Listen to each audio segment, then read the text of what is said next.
Well, that's the Apollo IE.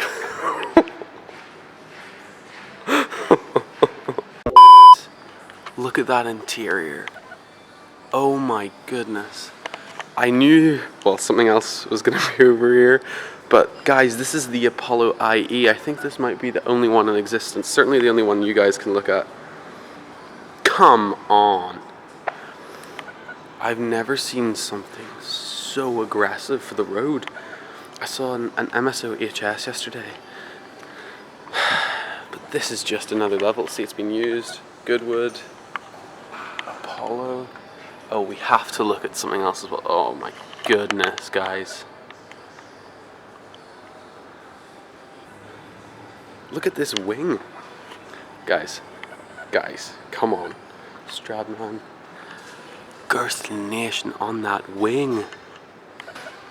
These exhausts, £60,000. Same as a BMW M4. You even got some gold in there.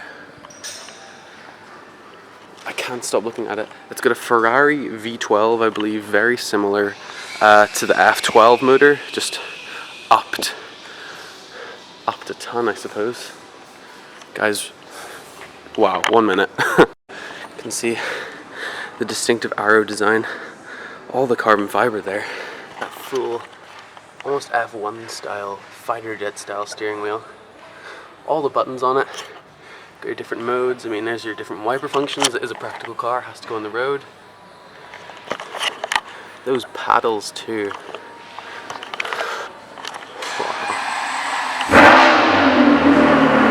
That sounds pretty good too. 612. But guys, look at this carbon fiber. You got the carbon fiber monocoque. These seats are literally padded to the carbon tub. Such complicated aero on this thing. I mean, look, just at this space itself. All the very fins and vertices and indexes. It's crazy.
This car, the Apollo IE, was at the very, very top of my list for cars I wanted to see this year, and I've seen it, and then Goodwood happened, and I got to see that. What a crazy experience, guys. No, German. This is German.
Yeah, yeah.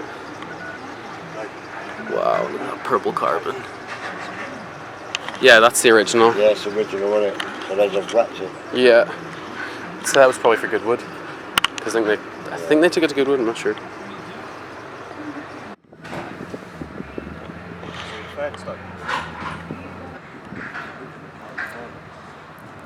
You must like lie flat in this thing.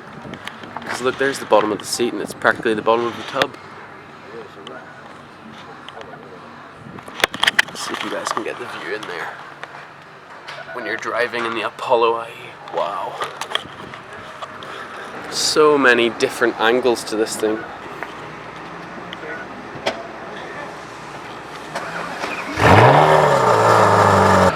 Oh, casual mirror. It's a casual mirror.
So this is a Mura.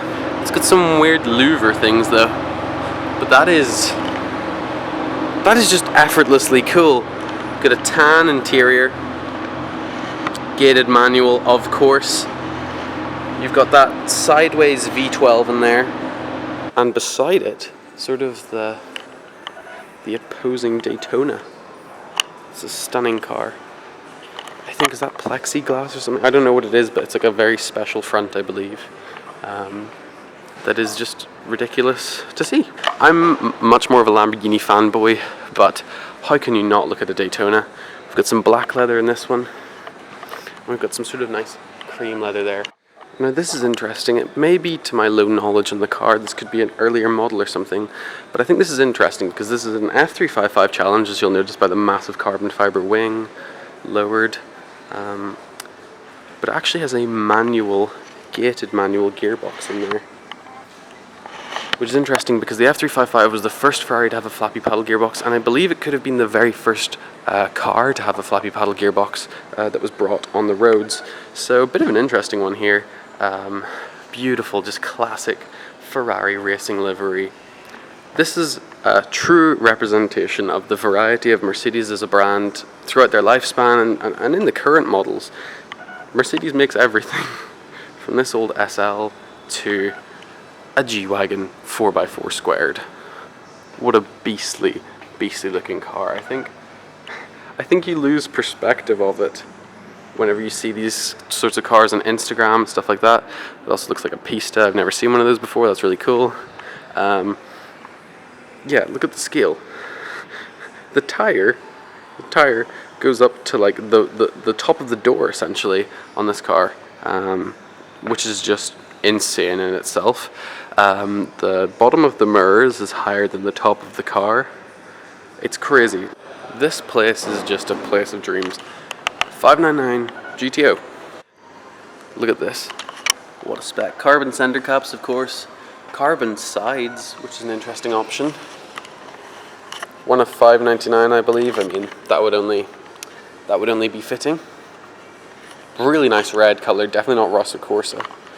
Beautiful. I think it might have a bit of orange flake in it. Guys, this is probably the nicest SA Aperta I've ever seen. This is what I think they always should have looked like. I know the SA Aperta was going for a more sort of refined design, but this has the 599 GTO wheels, and let's not forget that the Aperta was based on the 599 GTO drivetrain.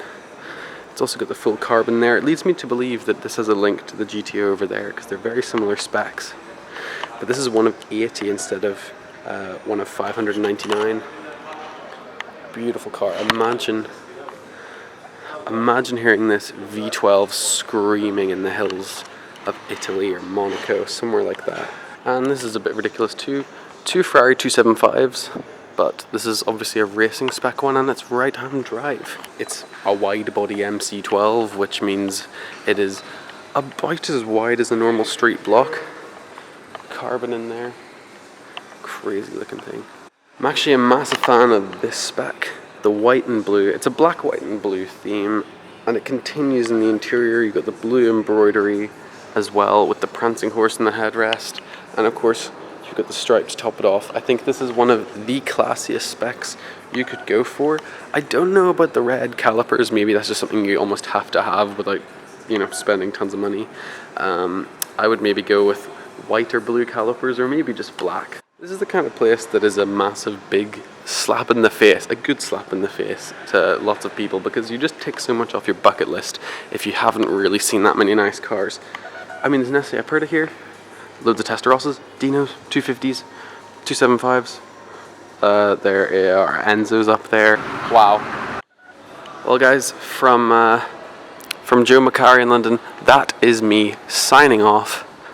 Thank you so much, guys, for watching. This was an incredible time, and yeah, see you guys in the next video.